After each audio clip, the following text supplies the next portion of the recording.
Okay, good morning, friends. It's the day before Thanksgiving and it's time to make our pumpkin pies. I've got my bowl ready for mixing. I've got a can of pumpkin, not pumpkin pie filling, but pure pumpkin.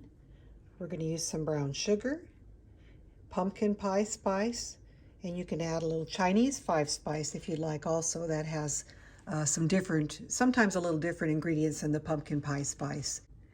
Adds a nice flavor to the pie. We're going to put a little bit of vanilla. This is my grandmother's secret ingredient. We're going to put a little bit of molasses, and we're going to use sweetened condensed milk. Now, I'm going to be making 2 pies because I've got a large can of pie filling here. And I would ordinarily need 2 cans of sweetened condensed milk. I don't have any on hand, just the one. So I'm going to use a can of regular evaporated milk and add some brown sugar to add the sweetness. We're going to need a little bit of salt, about a teaspoon for the 2 pies. And you can make your own pie crusts, or you can do what I did and you can either get a pie pan that's already got a crust from the market that you just fill it.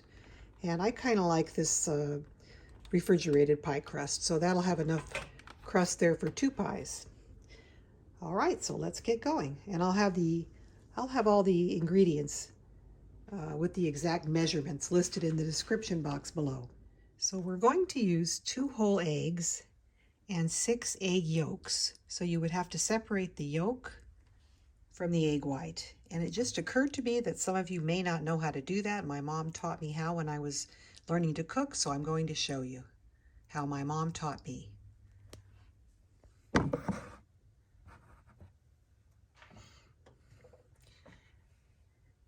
Now you could buy an egg separator. You could crack the egg into a bowl and take a spoon and just take the yolk out if it's not broken, but you stand a high chance of breaking the yolk. But this is how my mom taught me. You sort of crack the egg right in the middle, all the way around, because you want to have 2 egg bowls. So you've cracked that. Now you're going to open it to one side, and you're going to have 2 cups. And I sort of made a mess, but it's going to work out okay. And you just run that egg yolk back and forth over a bowl to collect the egg white. And when you've gotten all the egg white off that you're able to, then we can add this to our bowl of yolks. And it's as simple as that. And I'm going to take these egg whites and save them. Maybe you know about the only thing you can do with egg whites like this is make a meringue, or you can make an omelet, an egg white omelet. So I'll save these for that. Okay, let me try one more so you can see how I do it. Crack it gently, right in the middle. Okay, then we're going to pop it open without breaking the shell too much, and you want to avoid rough spots when you're running this egg yolk back and forth. There you go. Now, like I said, you can buy an egg separator if you don't want to do this, but I've just always done it this way. I've never seen the need for an egg separator. Okay, that's it. So before we start mixing our filling, we're going to preheat the oven to 425.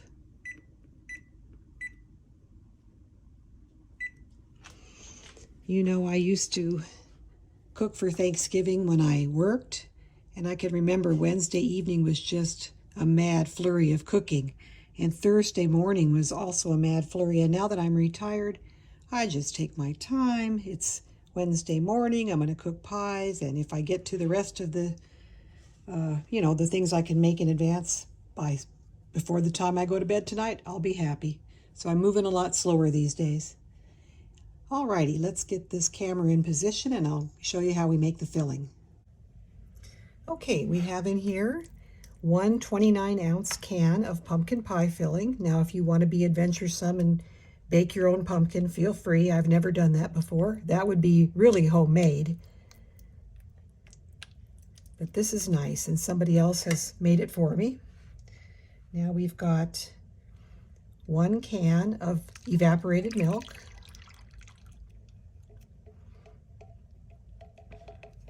And like I said, normally I would use 2 cans of sweetened condensed milk, but this is what I have. So because I'm using evaporated milk, I'm going to have to add, for each can of evaporated milk, I'm going to be adding 3/4 of a cup of brown sugar.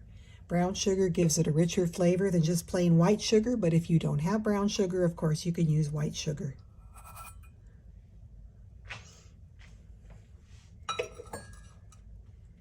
And then my other can is sweetened condensed milk.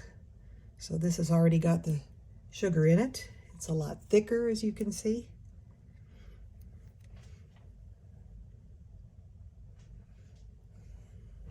And I like it because it just, it just saves the time of having to add sugar. The sugar's already in there.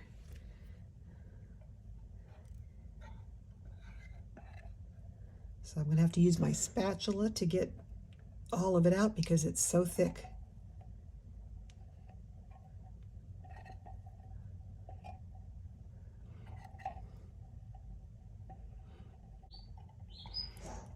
Okay, so we've got our 2 cans of sweetened condensed milk, or if you're using evaporated milk, you add the 2 cans of evaporated milk and 1.5 cups of brown sugar. As pie fillings go, this is pretty easy. You just sort of dump and go. Okay, then we've got 2 whole eggs. I'll whip these up a little bit before we put them in there.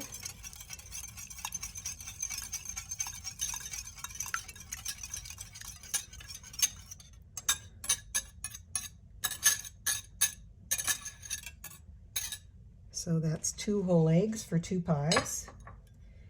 And then I've got 6 egg yolks, just the yolks. I showed you earlier how to separate them out. So this goes into the mix here. This gives it a real nice custardy finish. And using less egg white reduces your chance of the pie cracking when you take it out of the oven and cool it. The protein in the egg yolks makes it sort of too stiff almost, and then it will tend to crack. So get all that egg yolk goodness into the pan, into the bowl. Okay, then we're going to add our spices. This is, as I said, this is really simple. You just dump it all in at once and mix it, and you're ready to fill your crusts. 1 teaspoon of salt, about 1.5 teaspoons of vanilla, because I really love vanilla. We have 3 teaspoons of pumpkin pie spice, and pumpkin pie spice is simply a mixture of, let's see what we have here. This pumpkin pie spice is a mixture of cinnamon, ginger, nutmeg, and allspice, predominantly cinnamon. So if you don't have pumpkin pie spice, you can put 2 teaspoons of cinnamon, and then a little ginger, nutmeg, and allspice if you have those also. And then I'm going to add 1 teaspoon of Chinese 5 spice. This particular spice also has cinnamon, but it also has anise, clove, ginger, and fennel. So a little bit of extra flavor for the flavor profile. So 1 teaspoon of Chinese 5 spice. Of course, if you don't have it, just go ahead and add a little more pumpkin pie spice. And then, this is my grandmother's secret ingredient, about 1 tablespoon of molasses. It gives it a good dark color and a rich flavor. Can be a little bitter, so you don't want to add too much, but about 1 tablespoon for a couple pies, or 1.5 tablespoons will do.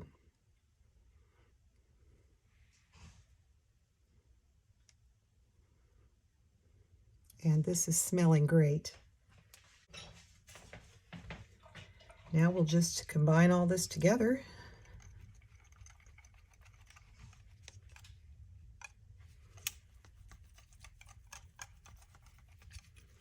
If you have a mixer, of course you can use that. I'm just a little too lazy to do that this morning. Don't want to get too many things out to have to wash later.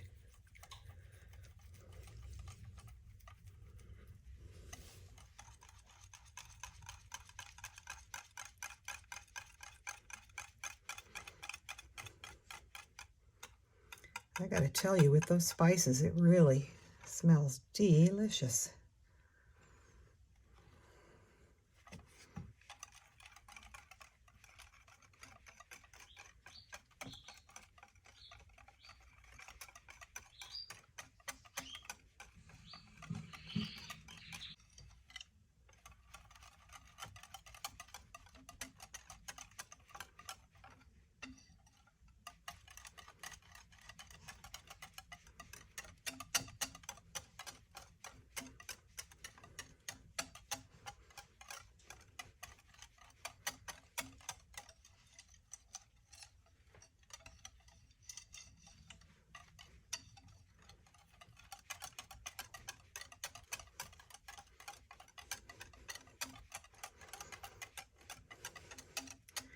Okay, the oven is still preheating. I'm going to get the pie crusts into the pie pans, and then we'll meet you back when we're ready to fill the pies. So in my package, I have 2 pie crusts. They're individually wrapped. You could use, if you have a graham cracker crumb crust and you prefer to use that, you could do that. These, you need to pull them out of the refrigerator and let them come to room temperature, and that way when you unroll them, they won't tend to crack. And just another little word on the molasses. If you don't have molasses for this recipe, of course you can just leave it out. But I find molasses is a really good thing to have on hand, particularly if you do a lot of holiday baking. I really don't do a lot of holiday baking. I may this year, but this gives a good flavor to your baked goods. Okay, I've transferred the filling to a bowl where it's a little easier to pour. Got my coffee ready for my break coming up here in a minute. Now we've got about 8 cups of filling. Let's see, where's the cup mark? Yes, 8 cups of filling. That's going to fill 2 9-inch pies. Now this is a 9-inch pie pan. It's a nice deep pie pan. This is a 10-inch because normally I find the pumpkin filling expands when cooking, and I don't want to fill it all the way to the top, so I'm going to use a 10-inch. I wish I had 2 10-inch pie pans, but I don't. So, okay, let's get the filling into the pans.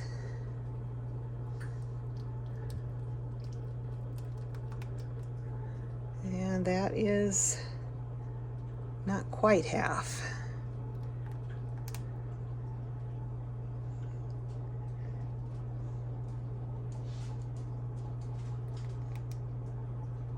Wow, it looks like I could have done with 2 9-inch pie pans.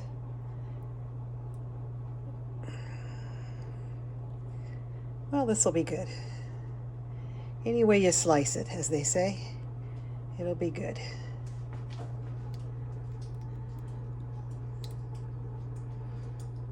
Okay, and our oven has reached the proper temperature to start cooking, so we'll get these into the oven.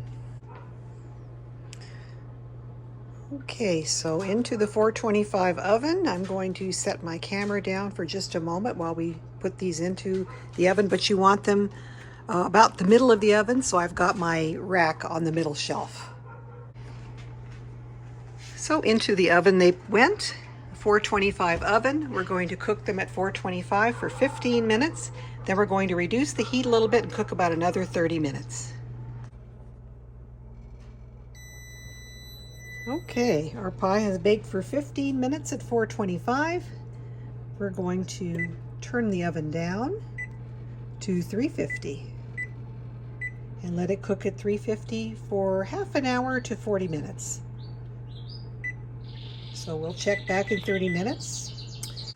And after thinking about it, I'm going to use the egg whites. These are egg whites. I'm going to make a meringue to top my pumpkin pies. So I have the egg whites, some powdered sugar, vanilla, and some cream of tartar. Now the cream of tartar helps the meringue to prevent weeping after it's baked. And if you don't have cream of tartar, that gives it an acidity. If you don't have this, you can put a little lemon juice. I think about a half a teaspoon for each egg. So we would use 3 teaspoons for these 6 eggs, but I'm going to be using cream of tartar instead.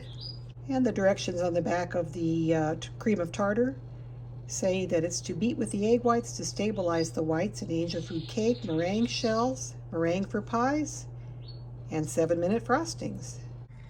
Okay, so I am not going to beat this by hand because that would take forever and I don't even know if I have the strength. But what all you do is for each pie you want to top with meringue, you need 3 egg whites. So this is perfect. We had 6 egg whites left over for making our pie, so let's go ahead and get it whipped up.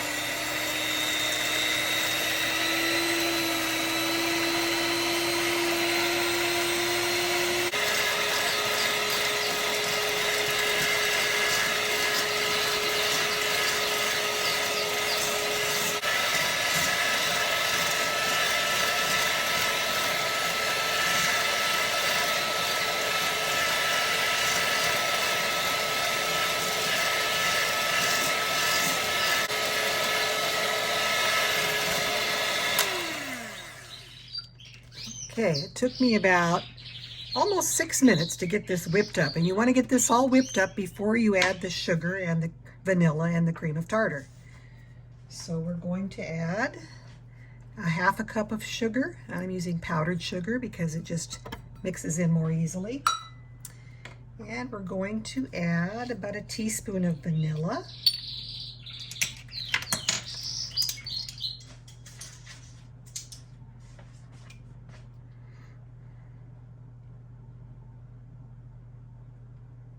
Ooh, that's about all I have is a teaspoon left. And go back to the market.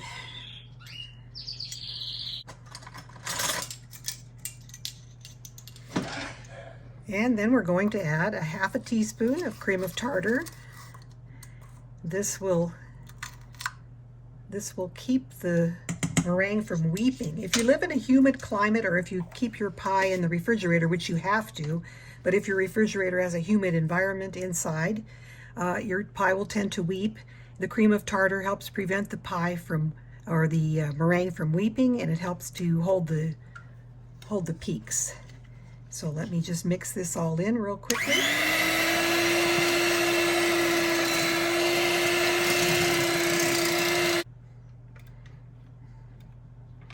So we just want this to be mixed in nicely, but you don't have to over whip it. You've already whipped it to the peak stage before you add any other ingredients. Before that, it was just the egg whites.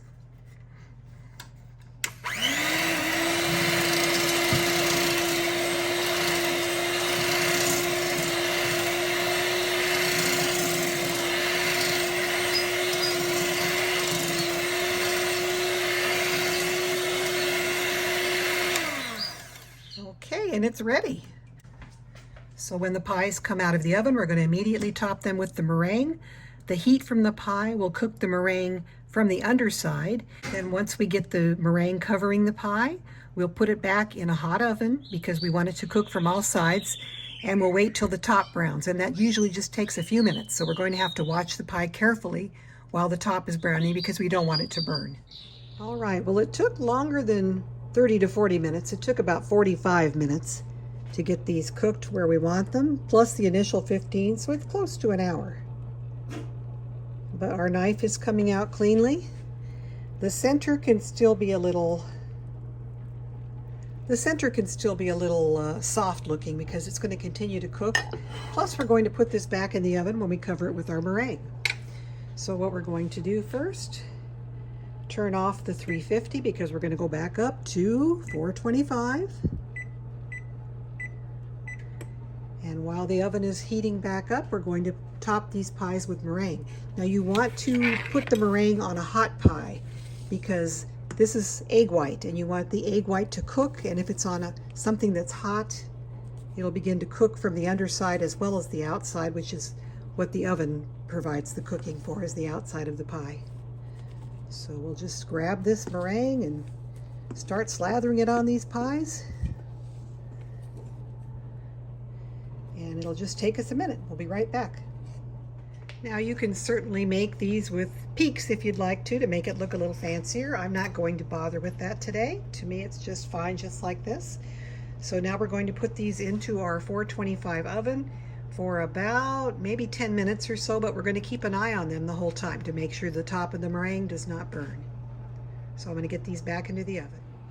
Okay, these have been in the 425 oven for about 10 minutes and they are done. So let's get them out and it's ready to go.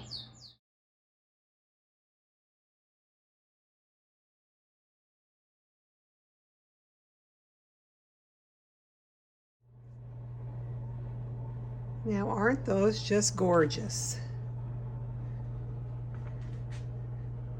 You know, you can put peaks in your meringue if you like. I don't like to do that because the peak will tend to get burned, and I want it to be evenly brown so that I know it's cooked pretty well all the way through. Also, I don't like to layer it too high. I like to have my meringue just maybe an inch because of the same reason. I don't want it to be uncooked inside because it's egg white. I know I've seen some people on some shows where they put the meringue on and then they torch it. Well, that's no way is that going to cook the inside of the egg whites, and I think that's sort of asking for foodborne illness. But there they are. They look really beautiful. All ready for Thanksgiving. I'm going to let these cool, and afterwards they're going to be refrigerated because of the egg products. There's like a custardy pudding for the pumpkin and the meringue on top. So I hope you enjoy your Thanksgiving. I'm going to put a video up next showing how I make my stuffing. So we'll see you again real soon.